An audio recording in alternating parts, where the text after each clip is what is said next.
महाराष्ट्राच्या राजकारणात गेल्या 4 वर्षात जे घडलं त्याने शिवसेनेचा इतिहास बदलून टाकला। 2022 मध्ये सुरू झालेलं एकनाथ शिंदे यांचं बंड, त्यानंतर पक्षाची झालेली फूट आणि महाविकास आघाडी सरकारचा पडाव, मुख्यमंत्री पदाचा बदल आणि आता 2026 मध्ये पुन्हा सुरू झालेलं ऑपरेशन टायगर, या सगळ्या घडामोडींमुळे उद्धव ठाकरे यांच्या नेतृत्वाखालील शिवसेनेसमोर अस्तित्वाचं मोठं आव्हान उभं राहिलं। या 4 वर्षात किती आमदार, खासदार, नगरसेवक आणि पदाधिकाऱ्यांनी ठाकरे यांची साथ सोडली? एकनाथ शिंदे यांचं राजकीय वर्चस्व नेमकं कसं वाढत गेलं आणि शिवसेनेचा प्रवास इथपर्यंत कसा पोहोचला? चला जाणून घेऊया। खरं तर या राजकीय संघर्षाची सुरुवात झाली ती 2022 मध्ये। त्यावेळी राज्यात महाविकास आघाडीचं सरकार सत्तेत होतं आणि उद्धव ठाकरे मुख्यमंत्री होते। पण अचानक पक्षातील ज्येष्ठ नेते आणि त्यावेळी मंत्री असलेले एकनाथ शिंदे यांनी बंड पुकारलं। तब्बल 40 आमदारांना सोबत घेऊन ते गुवाहाटीला रवाना झाले। त्यांच्यासोबत शिवसेनेचे 14 खासदारही गेले। या बंडामुळे विधानसभेतील ठाकरे सरकारचं संख्याबळ कमी झालं आणि अखेर उद्धव ठाकरे यांना मुख्यमंत्री पदाचा राजीनामा द्यावा लागला। त्यानंतर भाजप सोबत हातमिळवणी करत एकनाथ शिंदे यांनी महायुतीचं सरकार स्थापन केलं आणि स्वतः मुख्यमंत्री पदाची शपथ घेतली। त्याच काळात नाशिकचे खासदार राजाभाऊ वाजे यांनाही शिंदे गटात आणण्याचा प्रयत्न झाल्याची चर्चा झाली।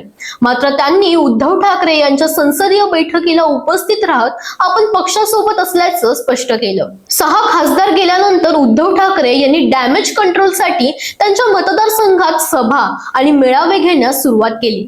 मात्र त्याच वेळी आणखीन एक मोठा धक्का बसला।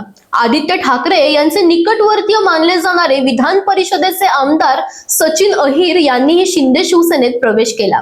प्रवेशानंतर त्यांना विधान परिषदेच्या उपसभापती पदासाठी उमेदवारी देण्यात आली आणि त्यांची बिनविरोध निवड झाली। त्यामुळे ऑपरेशन टायगर केवळ खासदारांपुरतं मर्यादित नसून आता आमदारांपर्यंत पोहोचल्याचं स्पष्ट झालं। याच दरम्यान शिंदे गटातील नेत्यांनी दावा केला की ठाकरे गटातील अनेक आमदार, नगरसेवक आणि पदाधिकारी त्यांच्या संपर्कात आहेत। त्यामुळे आगामी काळात आणखीन पक्षांतर होण्याची शक्यता व्यक्त केली जाते। फक्त आमदार आणि खासदार नाही तर 2022 नंतर मोठ्या प्रमाणावर नगरसेवकांनीही शिंदे गटाची वाट धरली। मुंबई महापालिका निवडणुकीपूर्वी जवळपास 55 विद्यमान नगरसेवक शिंदे गटात गेले। त्याशिवाय धुळे, नवी मुंबई, पालघर आणि राज्यातील अनेक भागातील शेकडो नगरसेवक, जिल्हा प्रमुख, युवा सेना पदाधिकारी आणि कार्यकर्त्यांनी टप्प्याटप्प्याने शिंदे गटात प्रवेश केला। या सर्व घडामोडीनंतर ठाकरे गटाने ही कायदेशीर लढाई सुरू केली। 6 खासदारांना तातडीने अपात्र ठरवण्याची मागणी करत उद्धव ठाकरे यांनी लोकसभा अध्यक्षांकडे धाव घेतली। संजय राऊत आणि अनिल देसाई यांनी लोकसभा अध्यक्ष ओम बिर्ला यांची भेट घेऊन फुटलेल्या गटाला स्वतंत्र गट किंवा विलिनीकरणाची मान्यता देऊ नये अशी मागणी केली। मात्र शिवसेनेतील बंडाची ही पहिलीच वेळ नव्हती। 1966 मध्ये बाळासाहेब ठाकरे यांनी शिवसेनेची स्थापना केली। 80% समाजकारण आणि 20% राजकारण या सूत्रावर पक्षाची वाटचाल सुरू झाली। पण 1991 मध्ये मंडल आयोगाच्या मुद्द्यावरून छगन भुजबळ यांनी बंड करत 18 आमदारांसह पक्ष सोडला।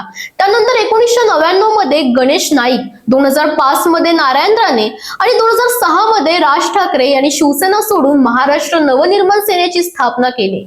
या प्रत्येक बंडाने शिवसेनेला मोठा धक्का दिला। 2012 मध्ये बाळासाहेब ठाकरे यांच्या निधनानंतर पक्षाची धुरा उद्धव ठाकरे यांच्या हाती आली। त्यांनी पक्षाला संघटनात्मक स्वरूप देण्याचा प्रयत्न केला। 2014 मध्ये भाजप सोबत मतभेद झाले, नंतर पुन्हा युती झाली। 2017 मध्ये पुन्हा दुरावा वाढला। 2019 मध्ये विधानसभा निवडणूक एकत्र लढवल्यानंतर मुख्यमंत्री पदाच्या मुद्द्यावरून भाजप आणि शिवसेना वेगळी झाली। त्यानंतर काँग्रेस आणि राष्ट्रवादी काँग्रेस सोबत महाविकास आघाडीचं सरकार स्थापन झालं आणि उद्धव ठाकरे घराण्यातील पहिले मुख्यमंत्री बनले। कोरोना काळात त्यांनी राज्याचं नेतृत्व केलं, पण 2022च्या बंडानंतर शिवसेना 2 गटांमध्ये विभागली गेली। आजच्या घडीला महाराष्ट्राच्या राजकारणात एकनाथ शिंदे यांचं वर्चस्व सातत्याने वाढताना दिसत आहे। दुसरीकडे उद्धव ठाकरे यांच्या समोर पक्ष एकसंघ ठेवण्याचं आणि उरलेली ताकद टिकवण्याचं मोठं आव्हान आहे।